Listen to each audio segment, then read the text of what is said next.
Welcome to Starwatch Now, your front row seat to all the hottest gossip, drama, and breaking news from the world of entertainment.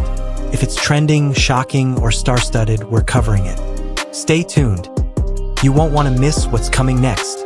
In an interview at the beginning of 2026, Wang Yibo finally spoke about what really happened behind the scenes while filming a project that had remained surrounded by silence for years. By that point, the public thought they already knew the story. They had seen the photos, noticed the physical changes, and quietly drawn their own conclusions. Some believed it was exhaustion. Others assumed pressure or even decline. A few dismissed it as another phase in the short life cycle of a modern star.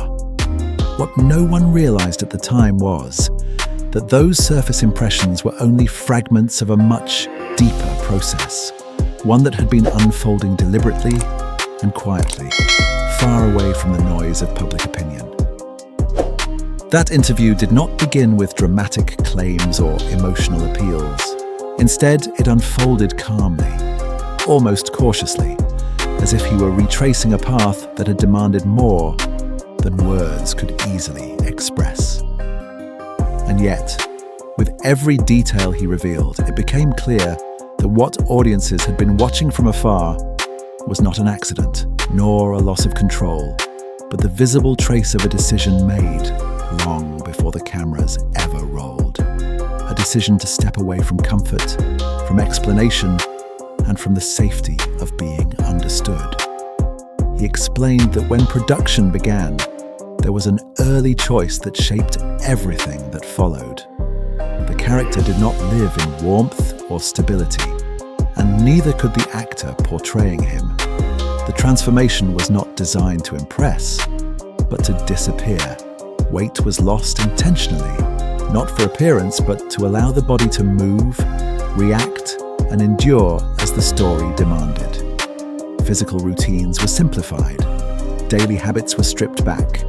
Even familiar comforts were quietly removed, not as punishment, but as preparation.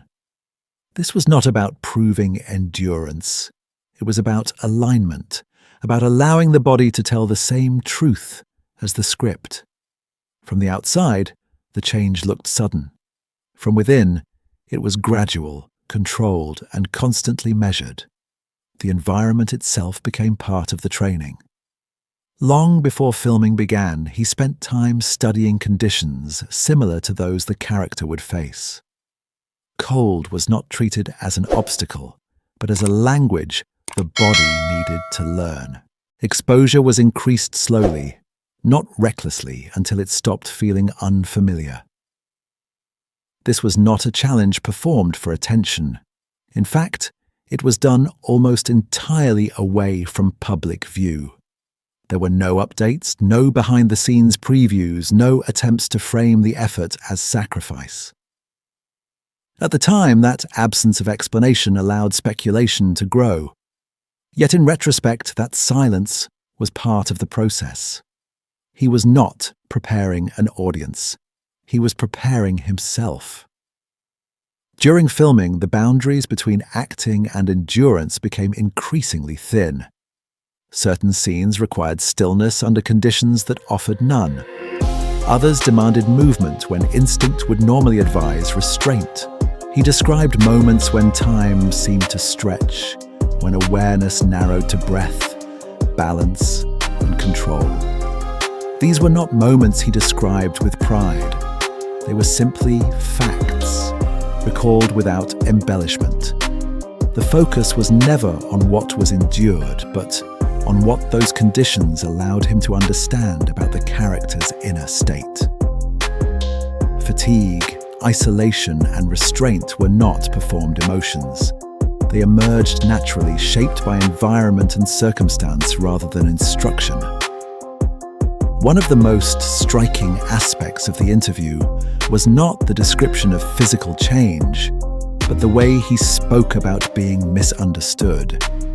He did not express frustration or resentment. Instead, there was a quiet acceptance that misunderstanding is often part of choosing a slower path. Public appearances during that period were brief, functional, and intentionally neutral. He did not correct assumptions even when they were inaccurate. At the time, that choice carried a cost.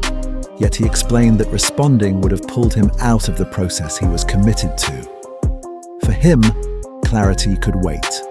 The work could not. As the project progressed, preparation extended beyond the physical. He spoke about observing patterns in nature, recording small environmental details, and translating them into internal cues. Wind, temperature shifts, and changes in light were not treated as background elements, but as signals that shaped behavior.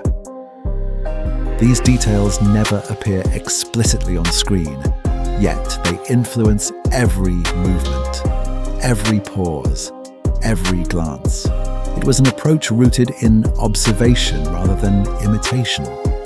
Rather than acting emotion, he allowed conditions to guide reaction. The result was something quieter, less performative, and more difficult to summarize in a single image. When the interview touched on the long period of silence surrounding the project, he acknowledged that waiting had been difficult, not because of uncertainty about the work, but because of the narratives forming in its absence. In today's environment, silence is often interpreted as weakness or retreat.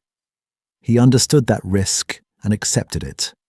The project was never designed to compete for immediate attention. It was built slowly across locations, seasons, and years.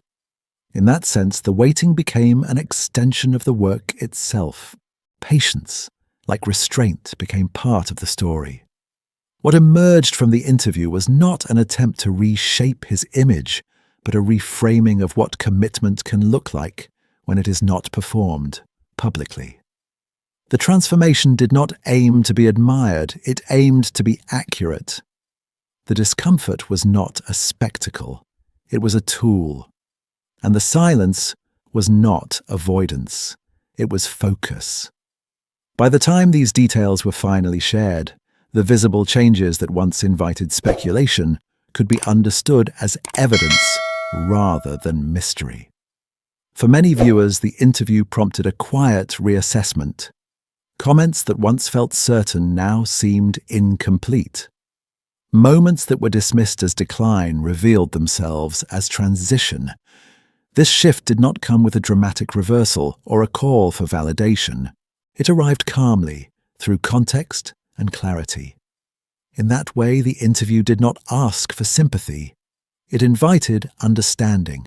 It reminded audiences that not every journey is meant to be narrated in real time, and not every transformation announces itself clearly while it is happening. As the conversation drew to a close, he reflected briefly on what the experience had changed for him. There was no grand conclusion, only a sense of recalibration. The work had taken more than expected, but it had also given more than anticipated. Limits had been tested, assumptions questioned, and priorities refined. It was not described as a turning point, but as a foundation. Something built quietly, intended to support whatever comes next. For those watching now, with the benefit of hindsight, the story lands differently. It is no longer about speculation or surface impressions. It is about process, patience, and the often invisible distance between preparation and recognition. And perhaps that is why this interview resonated so strongly. It did not chase attention. It arrived when the time was right, offering context where there had once been only guesswork. If you found this story meaningful, thank you for spending these moments with us on Starwatch Now. Stories like this remind us that some of the most demanding journeys unfold away from the spotlight, and that understanding often comes later than judgment. If you enjoy thoughtful, real-world stories from the entertainment industry, we invite you to subscribe to the channel and stay with us. Your support allows us to continue bringing you narratives that look beyond headlines and explore the quieter truths beneath them. Thank you for watching, and we look forward to sharing the next story with you.